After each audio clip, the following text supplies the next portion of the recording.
जय हिंद, जय भारत, वंदे मातरम। सभी का स्वागत, अभिनंदन अपने YouTube चैनल पर।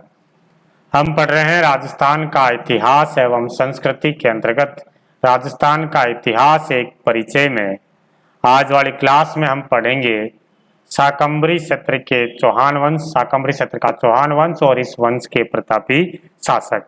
इससे पहले वाली क्लास में हम मेवाड़ का गोइल वंश और मारवाड़ का जोधपुर का राठौड़ वंश, उसके साथ बीकानेर का राठौड़ वंश पढ़ लिया था। इस वाली क्लास में शाकंभरी क्षेत्र और शाकंभरी के चौहान वंश में जो प्रतापी शासक हुए हैं उसको पढ़ने जा रहे हैं।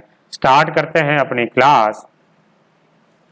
राजस्थान कर्मचारी चयन बोर्ड जयपुर द्वारा आयोजित राजस्थान समान पात्रता परीक्षा अर्थात राजस्थान सीईटी सीनियर सेकेंडरी स्तर के लिए चाक्षु पब्लिकेशन के द्वारा सबसे बेस्ट बुक प्रकाशित की जा रही है, जिसके अंतर्गत मिलेगा राजस्थान का इतिहास, कला, सांस्कृतिक, साहित्य, परंपरा और विरासत, भारत एवं राजस्थान का भूगोल, राजस्थान पर विशेष बल के साथ भारतीय राजनीतिक व्यवस्था, राजस्थान की अर्थव्यवस्था, दैनिक विज्ञान, तार्किक विवेचन एवं मानसिक योग्यता, सामान्य हिंदी, इंग्लिश, कंप्यूटर का ज्ञान समसामयिक करना है, अर्थात सभी सब्जेक्ट पर यह आधारित, जिसमें आपको 20 प्रैक्टिस सेट, व्याख्यात्मक सहित 2900 से भी अधिक बहुविकल्पीय प्रश्न है, ताकि यह पुस्तक आप अपने नजदीक के स्टेशनरी से परचेज कर सकते हैं या डिस्क्रिप्शन में लिंक दिया जा रहा है, वहां से भी आप ये पुस्तक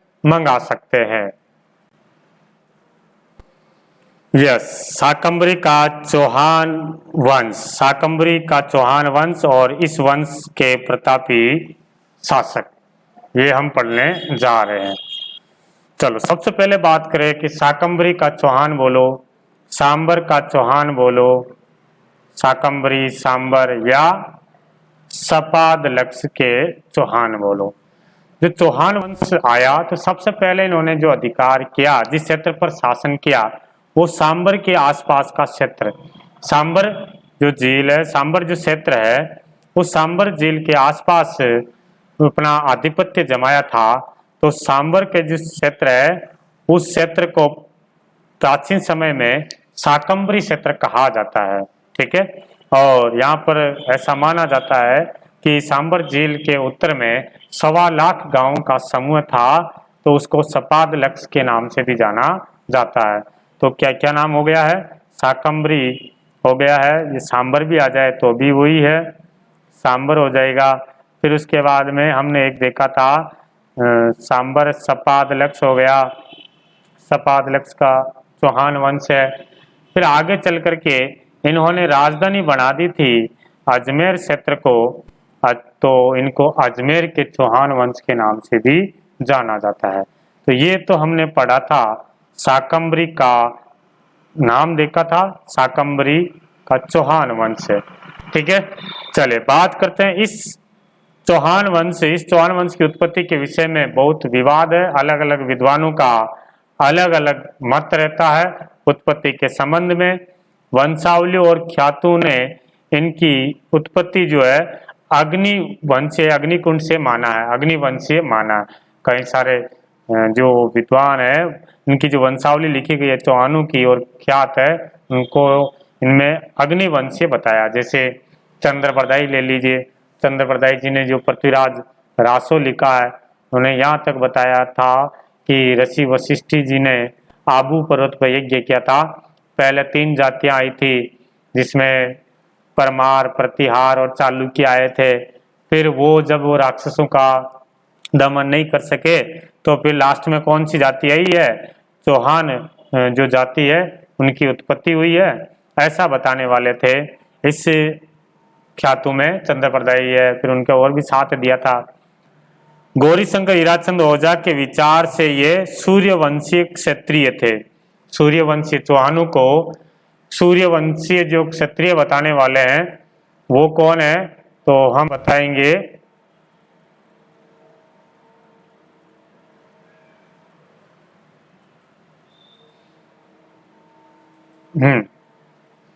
तो इनको सूर्यवंशीय जो बताने वाले थे, सूर्यवंशीय क्षत्रिय, वो गौरीशंकर हीराचंद जी ओझा, गौरीशंकर हीराचंद ओझा इनको सूर्यवंशीय क्षत्रिय बता रहे हैं। अचलेश्वर जो मंदिर में जो एक शिलालेख मिला है उसमें चौहानों को चंद्रवंशीय माना है, चंद्रवंशीय माना, और कई विद्वान इन्हें आर्य मान करके विदेशी मानते हैं, जिसमें कर्नल जेम्स टोड हो गया, स्मिथ हो गया, ये ऐसा बताए हैं कि ये आर्य है और आर्य कहाँ से आए, विदेशों से आए हुए हैं, तो उन्हीं की ये संतानें हैं। इन सभी मतों का विवेचन करते हुए डॉक्टर दशरथ शर्मा चौहानों की उत्पत्ति ब्राह्मण वंश से मानते हैं। ठीक है, इनको वत्स गोत्रीय ब्राह्मण बताया।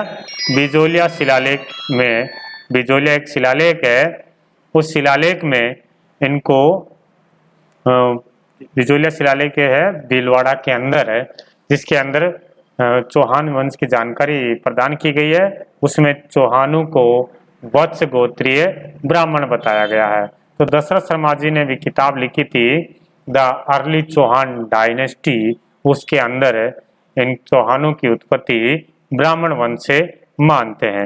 तो ये बातें हमने चौहानों की उत्पत्ति के बारे में जाना है। क्या क्या ध्यान रखोगे, वंशावली और ख्यातों में इनको अग्निवंशीय माना है।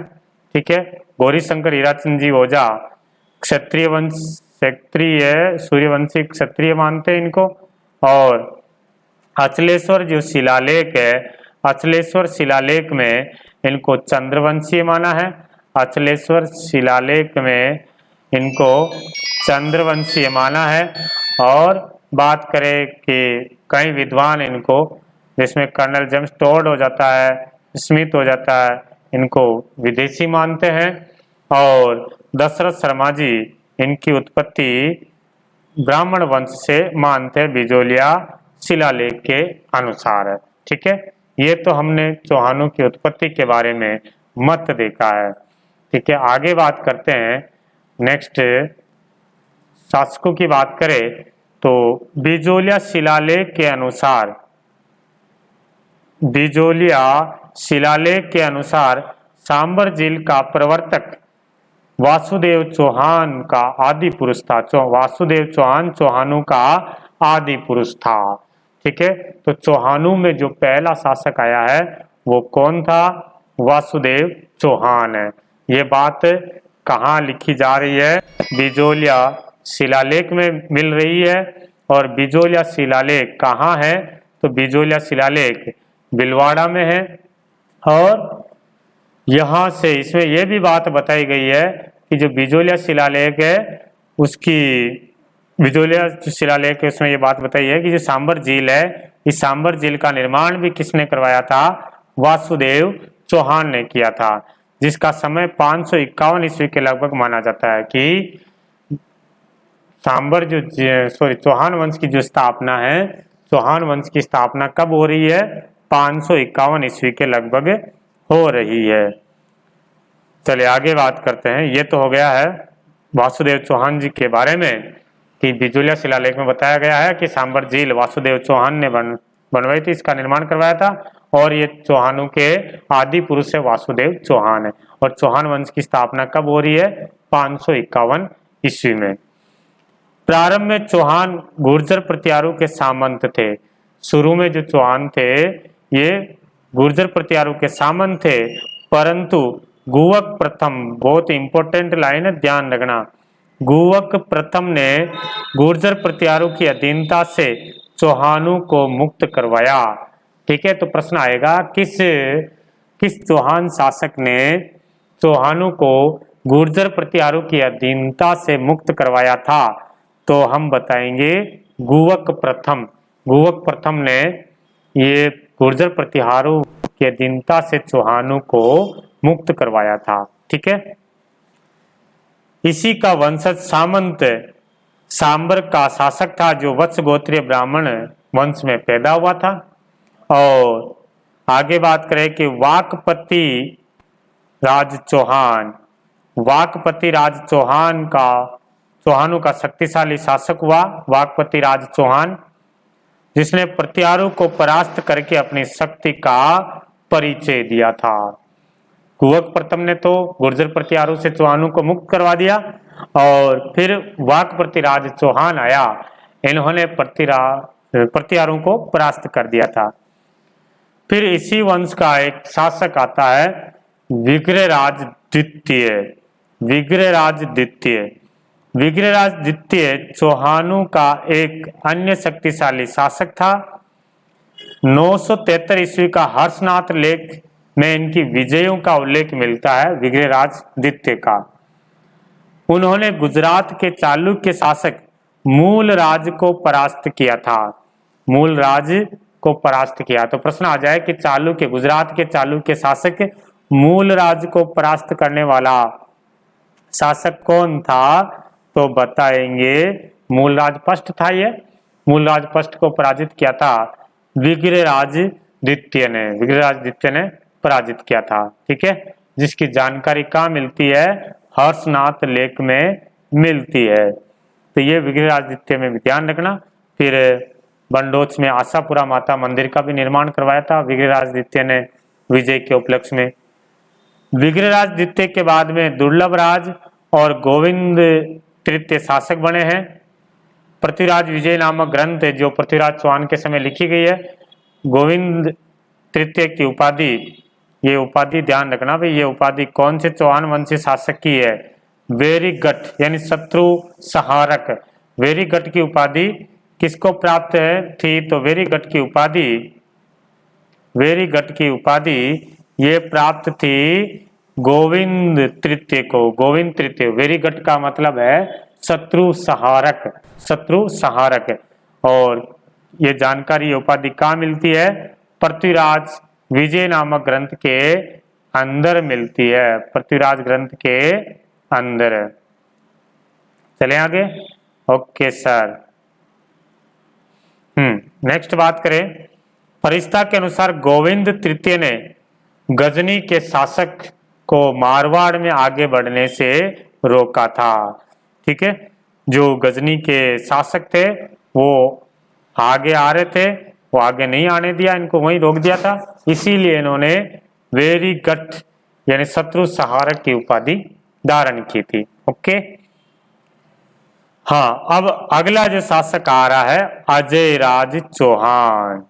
अजयराज चौहान, अजयराज चौहान शासन काल आप ध्यान रखोगे 1105 ईस्वी से 1133 तक है।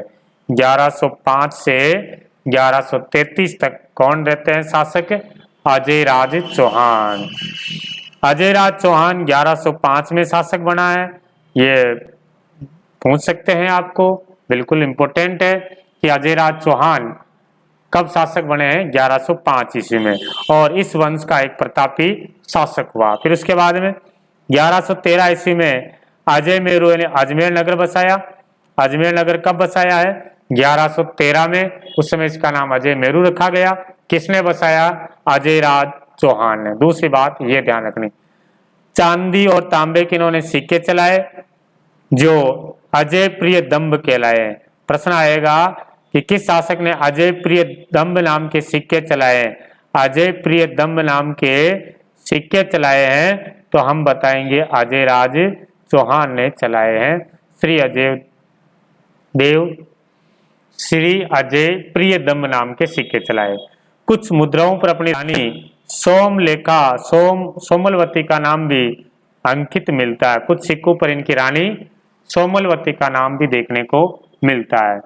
अजयराज शैव मतावली होने के साथ साथ ये शैव मतावली मतलब शैव धर्म को अपनाता था। इसके साथ साथ धर्म सहिष्णु शासक था, सभी धर्मों का ये आदर करता था। उसने जैन और वैष्णव धर्मावलियों को सम्मान की दृष्टि से देखा है और उसने एक नए नगर में, जो अपना नया नगर अजमेर बसाया है, जैन धर्मावलियों का मंदिर बनाने की अनुमति दी।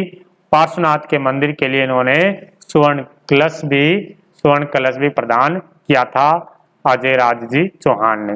ठीक है, तो ये बातें हमारे को अजयराज में ध्यान रखनी है। क्या क्या? एक तो कब बने शासक? 1105 में। और अजमेर नगर की स्थापना की कब की? 1113 ईस्वी में। उस समय अजय मेरू के नाम से जाना जाता था। चांदी और तांबे के सिक्के चलाए। अजय प्रियदम्ब नाम के इन्होंने सिक्के चलाए, जिस पर रानी सोमलवती का नाम उत्कीर्ण मिलता है। और अजय राज सोमवतावली होने के साथ साथ धर्म सहिष्णु शासक भी था। जैन और वैष्णव धर्मावलियों का भी इन्होंने सम्मान की दृष्टि से देखा था, और जैन धर्मावलियों को मंदिर बनाने की इन्होंने अनुमति भी दी थी। पार्श्वनाथ मंदिर का भी इन्होंने मंदिर का निर्माण करवाया था। ठीक है, चलो आगे बात करते हैं अर्णोराज। उसके बाद में अगला शासक कौन आया है? अर्णोराज। अर्णोराज कब शासक बनते हैं? तो अर्णोराज 1133 में ये शासक बने हैं, जो कब तक रहते हैं? ये 1155 तक अजमेर के शासक रहते हैं। ठीक है, तो ये भी आपको ध्यान में रखना है।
हाँ, आज अर्णोराज पढ़ रहे थे। 1133 में अजमेर के ये शासक बनते हैं।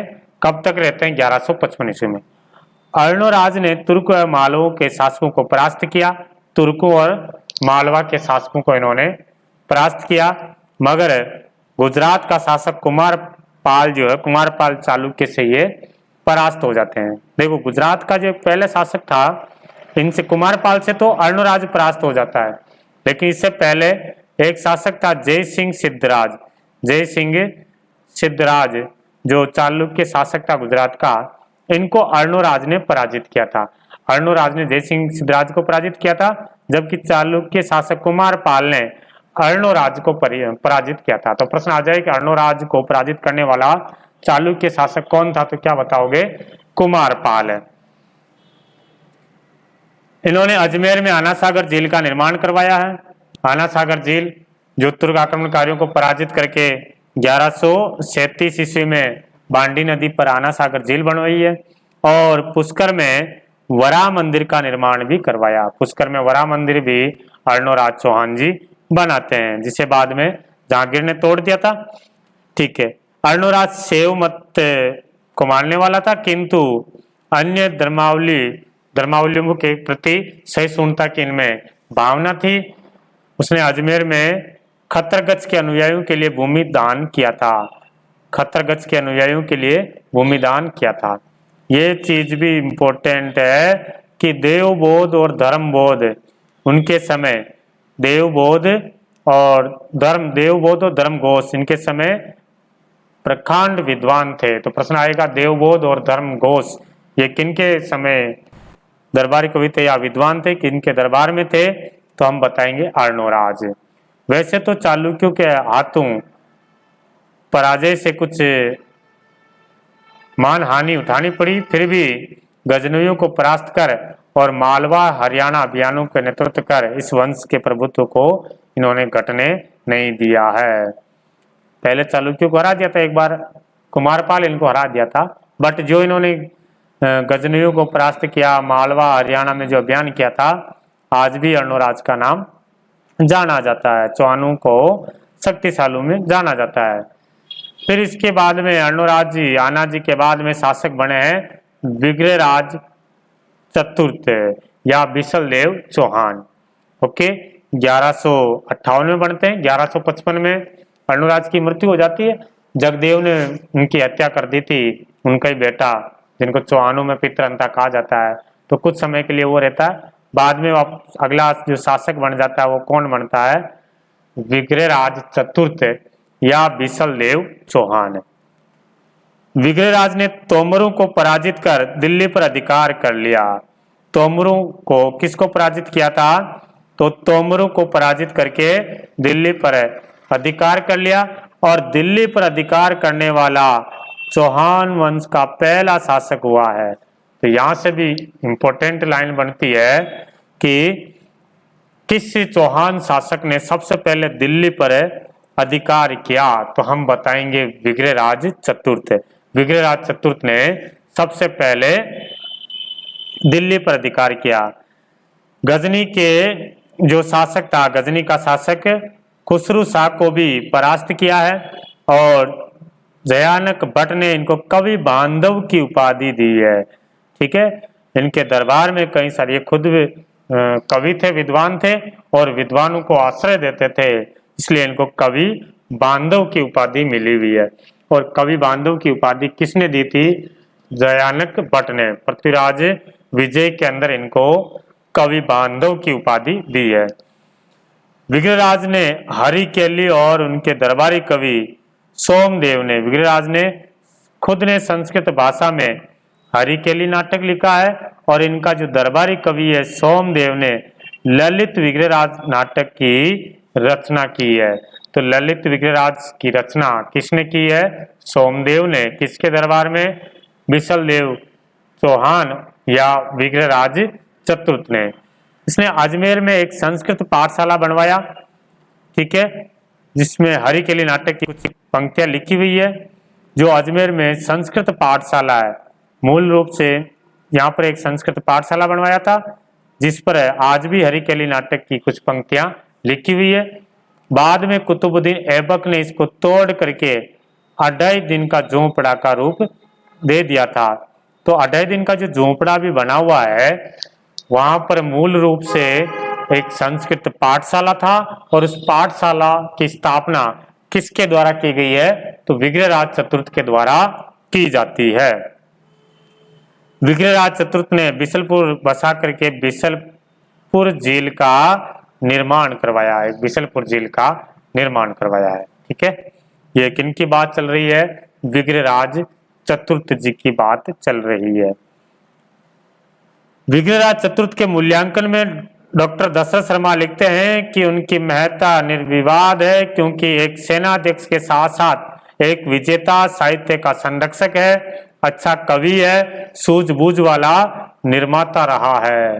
दशरथ शर्मा जी लिख रहे हैं द अर्ली चौहान डायनेस्टी के अंदर कि उनकी जो महत्ता है, उनकी इम्पोर्टेंस जो आप ये अंदाजा लगा लीजिए कि एक सेना नायक के साथ साथ वे विजेता भी रहे हैं, साहित्यों का संरक्षक रहे हैं, अच्छा कवि, सूझबूझ वाला निर्माता है। पृथ्वीराज विजय का लेखक जयानक भट्ट जी, पृथ्वीराज विजय के लेखक जयानक भट्ट लिख रहे हैं कि विग्रहराज की मृत्यु हो गई तो कवि बांधव की उपाधि निरर्थक हो जाती है। अब ऐसी कोई उपाधि धारण ऐसी उपाधि धारण करने वाला कोई नहीं रहा है। कवि बांधव की उपाधि धारण करने वाला नहीं रहा है। इस उपाधि को धारण करने की किसी में अब क्षमता नहीं रही है। कवि बांधव की उपाधि धारण करने की जैसी क्षमता नहीं रहती है।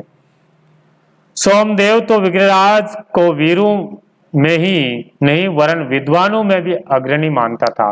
सोमदेव जो इनका दरबारी कवि था, जिन्होंने ललित विग्रहराज लिखा था, वो विग्रहराज चतुर्थ को वीर ही नहीं बता रहा था, जो वीरों की श्रेणी में अग्रणी नहीं रख रहा था, बल्कि विद्वानों में भी वो विग्रहराज चतुर्थ को अग्रणी रख रहे थे। अब अंदाजा लगा लीजिए आप कि विग्रहराज चतुर्थ जी किस प्रकार के विद्वान, कवि और शासक हुआ करते थे। यह केवल उनकी मिथ्या प्रशंसा नहीं है, हरिकेली नाटक से उनकी योग्यता आंकी जाती है। मतलब ऐसे बाकी में तो कुछ जैसे अपन मिथ्या वगैरह भी बता देते हैं कि ऐसे भाई विद्वान लोग जो है होते हैं वो मिथ्या प्रशंसा भी कर देते हैं, उनके दरबार में रहते तो लिख ही लेते हैं, लेकिन विग्रहराज चतुर्थ जी के बारे में ऐसा आप सोच ही नहीं सकते कि मिथ्या प्रशंसा हो सकती है। ब्रिस्टल यहाँ पर कोलकाता का जो महलों में और कई जगह पर इनकी पंक्तियां, हरिकेली नाटक की पंक्तियां आज भी लिखी हुई मिलती है। किर्लहॉर्न जो आया है, किर्लहॉर्न ने इनकी विद्वता की प्रशंसा करते हुए स्वीकार किया कि विग्रहराज चतुर्थ उन हिंदू शासकों में से एक था जो कालिदास और भवभूति की होड़ कर सकता था। कालिदास और भवभूति की होड़ करने वाला जो विद्वान कवि था वो कौन थे? बिसलदेव चौहान विग्रहराज चतुर्थ है। तो प्रश्न आ जाए कि किर्लहॉर्न ने किसके बारे में लिखा गया कि उन हिंदू शासकों में एक व्यक्ति था जो कालिदास और भवभूति की होड़ कर सकता है, तो विग्रहराज चतुर्थ, बिसलदेव चौहान, या ये पंक्तियां किसने लिखी है, तो यह तुलना किसने की? तो किर्लहॉर्न ने की है। ओके जी। और विग्रहराज चतुर्थ का शासनकाल सपाद लक्ष्य के चौहानों का स्वर्ण काल कहलाता है। किस शासक का शासनकाल चौहानों का स्वर्ण काल कहलाता है? तो विग्रहराज चतुर्थ बिसलदेव चौहान का शासनकाल कहलाता है। आगे बात करते हैं पृथ्वीराज चौहान। बीच में एक दो शासक और भी आते हैं। अगले शासक में बीच में और कौन आए थे? इन विग्रहराज चतुर्थ की मृत्यु के बाद में सोमेश्वर बनते हैं, और फिर सोमेश्वर का जो बेटा था, विग्रहराज चतुर्थ का भाई था सोमेश्वर, अर्णोराज का बेटा था। फिर सोमेश्वर की जब हत्या कर दी जाती है, इस युद्ध में मारे जाते हैं, तो उसके बाद में पृथ्वीराज तृतीय शासक बनते हैं। पृथ्वीराज तृतीय, और पृथ्वीराज तृतीय कब बने हैं? 1177 ईस्वी से 1192। 1177 में इनका राज्याभिषेक हो रहा है, और कब तक शासक रह रहे हैं ये? तो 1192 तक शासनकाल याद रखेंगे, ठीक है। शाकंभरी के चौहान शासकों में सबसे प्रसिद्ध पृथ्वीराज चौहान तृतीय 11 वर्ष की आयु में शासक बने हैं। उनका जन्म हुआ था 1167 ईस्वी में। 1167 ईस्वी में अनहिल पाटन गुजरात में जन्म होता है, ठीक है। गुजरात में इनका जन्म हुआ। जब 11 साल के थे 1177 ईस्वी में इनके पिता की मृत्यु हो जाती है, तो 11 वर्ष की आयु में ही ये अजमेर के शासक बनते हैं, चौहानों के शासक बनते हैं। 1182 ईस्वी में उसने सतलज प्रदेश में बंडानुकों का परास्त किया था। तो बंडानुकों का परास्त कब किया था? तो ध्यान रखना, बंडानुकों को परास्त किया था 1182 ईस्वी में। 1182 ईस्वी में सतलज प्रदेश के जो बंडानक एक जाति होती थी उनको परास्त किया था। इसी वर्ष 1182 में महोबा के चंदेल शासक परमर्दी देव को परास्त किया था। परमर्दी देव को परास्त किया था, ठीक है। जिसमें प्रसिद्ध वीर आला और उदल, जो परमर्दी देव के सेनापति थे, आला और उदल, वो इस महोबा के युद्ध में मारे जाते हैं, वीर गति को प्राप्त हुए हैं आला और उदल। तो महोबा के शासक चंदेल, परमर्दी देव चंदेल को पराजित किया था 1182 में, ठीक। फिर इसमें एक प्रश्न यह भी आता है कि महोबा पर यहाँ पर प्रशासक किसको नियुक्त किया था? पुंजन राय को। पुंजन राय को महोबा का प्रशासक नियुक्त किया था पृथ्वीराज ने, पुंजन राय को, ध्यान रखना। हाँ, फिर उसके बाद में पृथ्वीराज ने कन्नौज के गढ़वाल शासक जयचंद को भी पराजित किया था। जयचंद को पराजित किया, एवं स्वयंवर में के समय उनकी बेटी जयचंद गढ़वाल की बेटी सहयोगिता का अपहरण करके उनसे विवाह कर लिया था। सहयोगिता का अपहरण करके ले आए और उनसे विवाह किया है सहयोगिता। फिर तराइन का प्रथम युद्ध, तराइन का जो प्रथम युद्ध कब हो रहा है? 1191 ईस्वी में जिसमें गौरी को पराजित किया था पृथ्वीराज चौहान ने। ठीक है, तराइन का प्रथम युद्ध कब हुआ है? 1191 में। किस किस के मध्य? पृथ्वीराज चौहान तृतीय और गौरी के बीच में, जिसमें गौरी हार जाता है, पृथ्वीराज जी की विजय हो जाती है। बट अगले साल 1192 ईस्वी में तराइन के द्वितीय युद्ध में गौरी से पराजित हो जाते हैं पृथ्वीराज चौहान जी।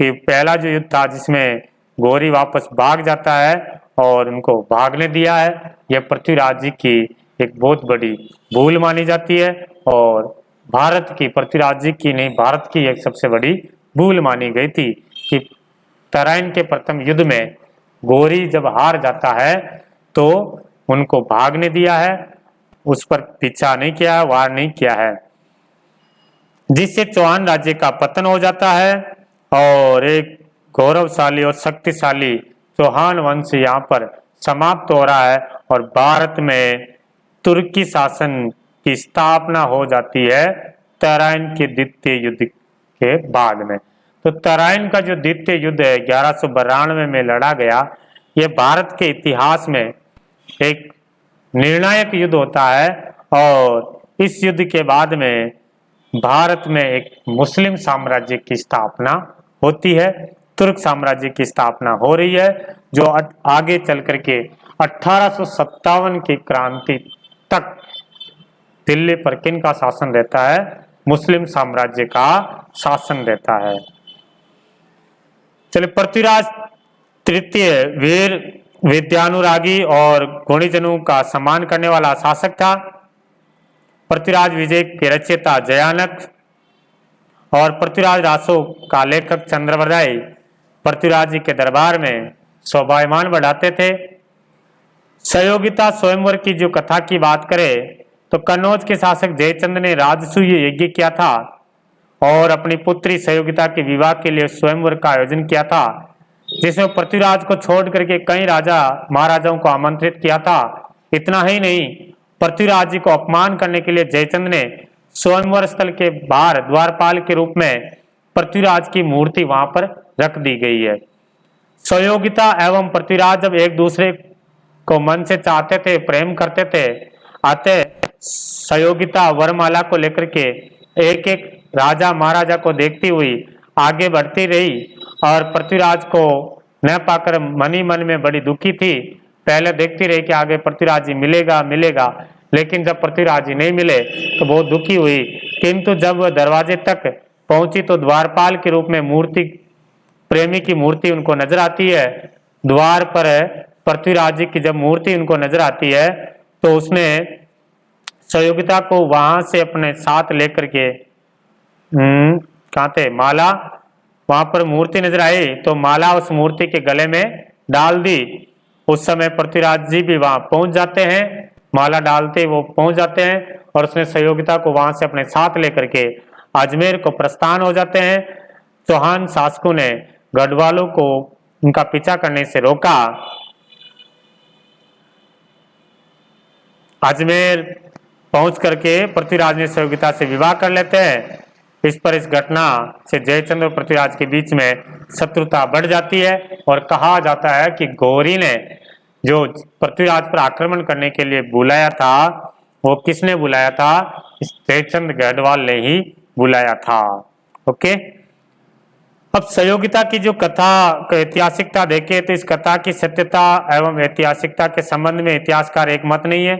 डॉक्टर गौरीशंकर हीराचंद ओझा ने कपोल कल्पना मानते हुए कहा कि प्रबंध कोश, हमीर महाकाव्य, पृथ्वीराज प्रबंध और प्रबंध चिंतामणि जैसे समकालीन घटनाओं में इस घटना का कोई जिक्र नहीं मिलता। जो बड़े बड़े ऐसे ग्रंथ हैं जिसमें तो कहीं ऐसी चीजें नहीं मिल रही है। मेरू तुंग जी ने, नयन चंद्र सूरी जी ने, उन्होंने तो ऐसी कहीं पर भी इसी घटना की बात नहीं की है, तो तुम ऐसा घटना कैसे बता रहे हैं? डॉक्टर रोमिला थापर एवं डॉक्टर आर.एस. त्रिपाठी ने भी इसको सत्य नहीं माना है कि ये बात तो हमारे नहीं जचती है। समकालीन जो फारसी तवारीखों में भी इस घटना का कहीं भी अपने को जिक्र नहीं मिलता है। बट अबुल फजल ने इसका वर्णन किया। अबुल फजल ने जो किताब लिखी है उन्होंने इसका वर्णन किया है डॉक्टर दशरथ शर्मा ने बताया कि हमीर महाकाव्य तथा रंभा मंजरी में ढेर सारी गलतियां हैं। इसमें वर्णन न मिलने से सारी घटना को काल्पनिक मान लिया जाए, यह उचित नहीं है। जरूरी थोड़ी है कि इसमें वर्णन नहीं मिला तो इसका मतलब ये बात हो ही नहीं सकती। हो सकता है किसी वजह से, या अपनी बात को उसमें ये वाली चीजें भी, प्रेम प्रसंग नहीं जोड़ा, केवल वीरता ही बात उन्होंने बताई हो, प्रेम प्रसंग वाली नहीं बताई है। उन्होंने घटना को, सत्यता को स्वीकार करते हुए दशरथ शर्मा जी कह रहा है कि बात सही है, प्रेम जीवन का एक अंग है, प्यार जीवन में होता है, लाइफ में होता है, अंग है, और वह सत्य एवं वास्तविक है। अतः ये घटना घटी हो, कोई आश्चर्य नहीं है, ऐसी हुई भी हो। डॉक्टर सीवी वैद्य एवं गोपीनाथ शर्मा ने भी इसे स्वीकार किया कि बिल्कुल ऐसी घटना घटी होगी और जयचंद ने बुलाया होगा, कुछ भी हो, लेकिन ये बात जब प्रेम था, प्रेम इनके बीच में पृथ्वीराज जी और सहयोगिता में, अपहरण बलि नहीं किया हो, कैसे भी किया हो, लेकिन ये विवाह होता है और गौरी के साथ ये युद्ध हुआ है। ऐसा इस प्रकार सहयोगिता अपहरण की घटना में कोई संदेह नहीं रह जाता। सदियों से चली आ रही इस कथा में समय के साथ उतार चढ़ाव, अतिशयोक्तिपूर्ण वर्णनों का आना स्वाभाविक है, किंतु इससे इस घटना की सत्यता पर शंका करना कोई उचित प्रतीक नहीं है।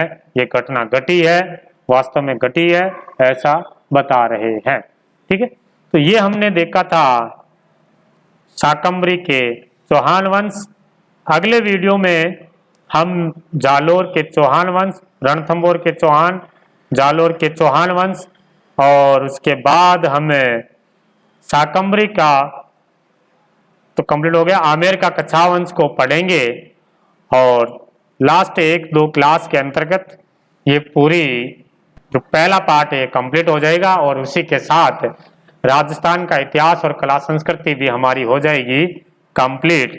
फिर उसके बाद में बहुत जल्दी ही 9th क्लास को भी कंप्लीट करने जा रहे हैं, क्योंकि 9th क्लास से भी राजस्थान कर्मचारी चयन बोर्ड से कई सारे प्रश्न पूछे जा रहे हैं, तो उसको भी कंप्लीट करना है। तो अगले वाले सप्ते में कोशिश करूंगा कि 1 सप्ते के अंदर अंदर आपको वो वाली क्लास भी कंप्लीट करवा दूं। तो मिलेंगे अपन अगली क्लास में, तब तक के लिए जय हिंद, जय भारत, वंदे मातरम।